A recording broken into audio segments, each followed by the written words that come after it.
आइए भक्तों, आज सुनते हैं जगन्नाथ जी व्रत कथा। यह कथा आप लोग आषाढ़ मास के शुक्ल पक्ष की एकादशी के दिन तक जरूर सुने। सुनने मात्र से होती है आपकी हर मनोकामनाओं की पूरी। तो एक बार बोलिए प्रेम से जगन्नाथ भगवान की जय। राधे कृष्ण भगवान की जय। जगन्नाथ भगवान की पूजा विधि। पीले वस्त्र धारण करके भगवान जगन्नाथ की पूजन करे।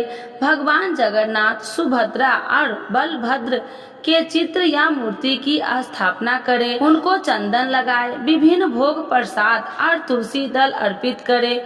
उनको फूलों से सजाए और उनके समक्ष घी का दीपक जलाए। इसके बाद गजेंद्र मोक्ष का पाठ करे या गीता के 11वें अध्याय का पाठ करे। इसके बाद सभी लोग मिलकर हरि बोल का कीर्तन करे। फिर साथ में मिलकर प्रसाद ग्रहण करे। जगन्नाथ स्वामी जी की कथा। चैत्र मास में आने वाले चारों सोमवार को त्रिशूला सोमवार कहा जाता है। इन सोमवार को भगवान श्री जगन्नाथ की उपासना की जाती है। पहले सोमवार को गुड़ से, दूसरे सोमवार को गुड़ और धनिया से, तीसरे सोमवार को पंचामृत से तथा चौथे सोमवार के कच्चा पक्का हर तरह का पकवान बनाकर भगवान को भोग लगाया जाता है। इसके पश्चात पूजा की जाती है। माना जाता है कि इन चारों सोमवार पर श्रद्धा के साथ व्रत रखने से सभी कष्टों से मुक्ति मिलती है। मान्यता है कि सुदामा ने सबसे पहले भगवान श्री जगन्नाथ का पूजन किया था। पूजन के लिए सुदामा जी जगन्नाथ धाम गए। रास्ते में कई तीर्थों के आसन दिया कि भगवान श्री जगन्नाथ के दरबार में उनके सुख के लिए मदद मांगेंगे। बताया जाता है सुदामा की श्रद्धा देखकर भगवान जगन्नाथ पुरी के बाहर एक ब्राह्मण के भेष में खड़े हो गए। सुदामा ने ब्राह्मण से जगन्नाथ धाम का पता पूछा तो भगवान ने बताया कि उनके पीछे जो आग का गोला है उसमें प्रवेश करने के बाद ही भगवान के दर्शन होंगे। सुदामा आग के गोले में प्रवेश होने के लिए बूढ़े तो भगवान ने उन्हें साक्षात दर्शन दिए। सुदामा ने रास्ते में मिले सभी तीर्थों को दुख दूर करने के लिए प्रार्थना की तो भगवान जगन्नाथ ने उन्हें एक बेत देकर कहा कि जिसे यह बेत मारोगे उसके सभी कष्ट दूर हो जाएंगे। मान्यता है कि अब से चैत्र मास के शुक्ल पक्ष की शुरू होने पर श्रद्धालु भक्ति पूर्वक सोमवार को भगवान जगन्नाथ का पूजन अर्चन करते हैं और इनके बेत खाकर कष्ट दूर करने की प्रार्थना करते हैं। अब आइए जानते हैं जगन्नाथ रथ यात्रा की परंपरा कैसे हुई। प्रारंभ जानिए। 4 कथाएं। प्रभु जगन्नाथ स्वामी की रथ यात्रा कब से, किस कारण से प्रारंभ हुई, इस संबंध में हमें कई तरह की कथाएं मिलती है। उन्हीं कथाओं में से 4 कथा आप यहाँ जानेंगे। इसके अलावा मूर्ति स्थापना और मंदिर संबंधित अन्य कथाएं भी जानेंगे। आइए जानते हैं कि जगन्नाथ रथ यात्रा की पौराणिक कथा। पहली कथा। जब राजा इंद्रधूम ने जगन्नाथ, बलभद्र और सुदामा की मूर्तियां बनवाई तो रानी गुंडिचा ने मूर्तियां बनाने हुए मूर्तिकार विश्वकर्मा और मूर्तियों को देख लिया, जिसके चलते मूर्तियां अधूरी ही रह गई। तब आकाशवाणी हुई कि भगवान इसी रूप में स्थापित होना चाहते हैं। इसके बाद राजा ने उन्हीं अधूरी मूर्तियों को मंदिर में स्थापित कर दिया। उस वक्त भी आकाशवाणी हुई कि भगवान जगन्नाथ साल में एक बार अपनी जन्मभूमि मथुरा जरूर आएंगे। स्कंद पुराण में उल्कल खंड के अनुसार राजा इंद्रधूम ने आषाढ़ शुक्ल द्वितीया के दिन प्रभु के उनकी जन्मभूमि जाने की व्यवस्था की। तभी से यह परंपरा रथ यात्रा के रूप में चली आ रही है। दूसरी कथा। एक दूसरी कथा भी जिसके अनुसार सुभद्रा का द्वारिका की दर्शन इच्छा पूरी करने के लिए श्री कृष्ण और बलराम ने अलग अलग रथों में बैठकर यात्रा की थी। सुभद्रा की नगर यात्रा की स्मृति में ही यह रथ यात्रा पुरी में हर साल होता है। इस रथ यात्रा के बारे में स्कंद पुराण, नारद पुराण, पद्म पुराण और ब्रह्मा पुराण में भी बताया गया है। तीसरी कथा। एक बार राधा रानी कुरुक्षेत्र में श्री कृष्ण से मिलने पहुंची। वहां उन्होंने श्री कृष्ण से वृंदावन आने का निवेदन किया।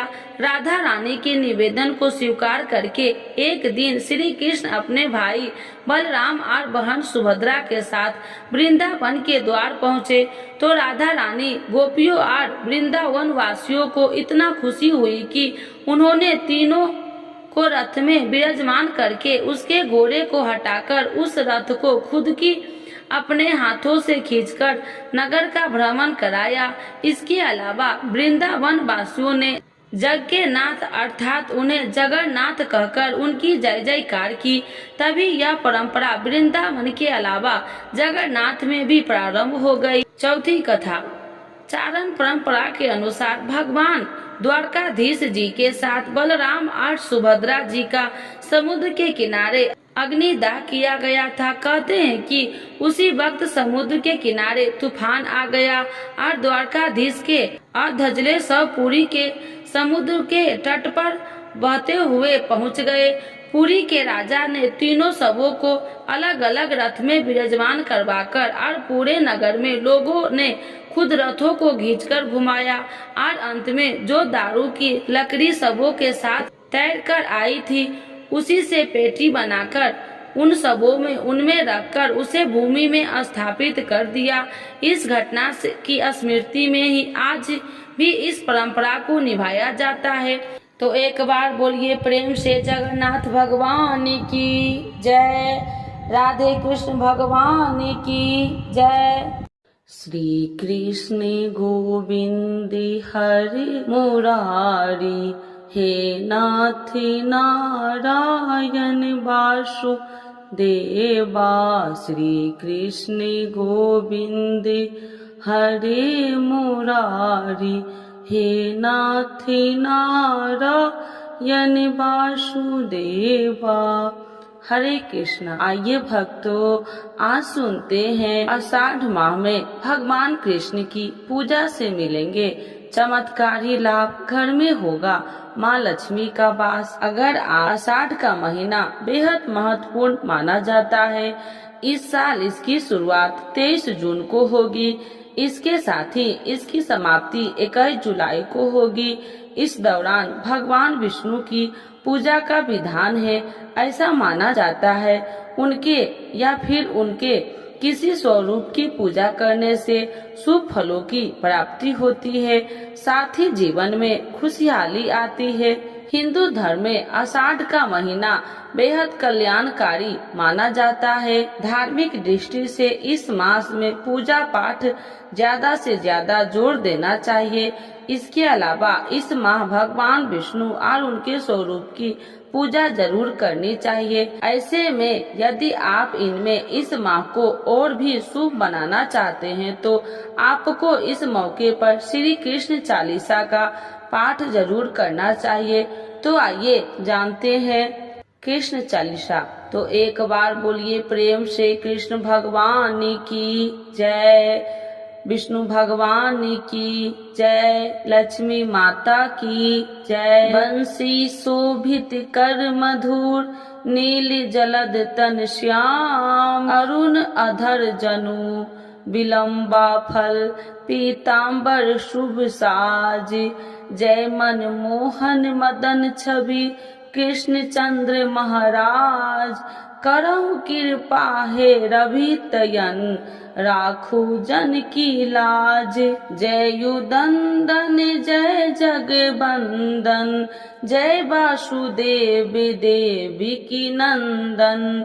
जय युसुता सुत नंद दुलारे, जय प्रभु भक्तन के हग क्यारे। जय नट नागर नाग नथैया, कृष्ण कन्हैया धेनु चरैया। पुनि नख पर प्रभु गिरिवर धारो, आओ दीनन कष्ट निवारो।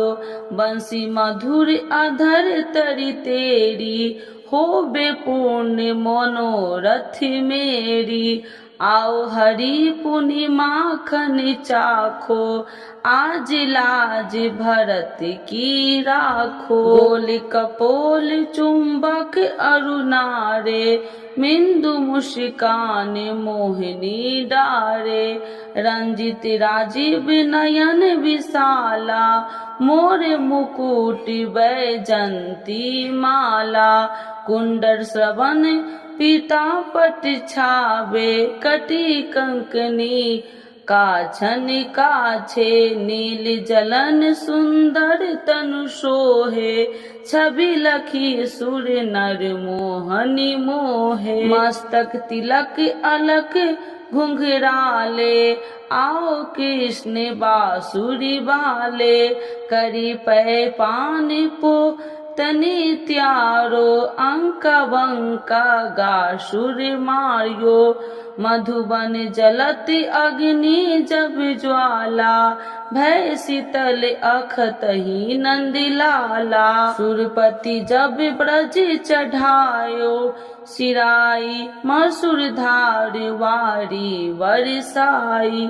लगत लगत बज चहन बहायो, गोवर्धन नखधारी बचायो। लखी युसूता मन भ्रम अधिकाई, मुख माँ 14 भुवन दिखाई।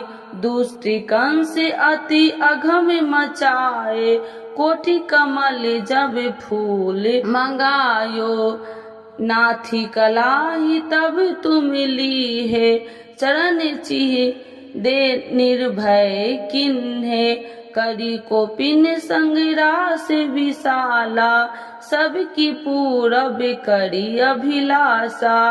केतिक महा असुर संघायो, कंसी के से पकड़ी दे मारियो। मात पिता की बंदी छुड़ाए, उग्र सेन कहीं राज दिलाए।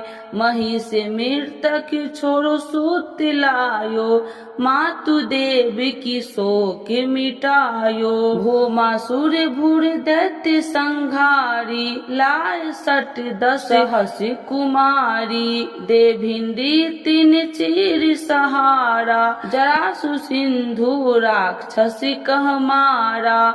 असुर बकासुर आदित्य मारियो, भक्तन के तब कष्ट निवारियो। दीन सुदामा के दुख दारियो, तुंदर 3 मुठ मुख डरियो।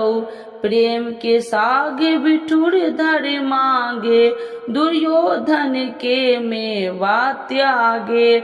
लखी प्रेम की महिमा भ्यारी, ऐसे श्याम दिन हितकारी।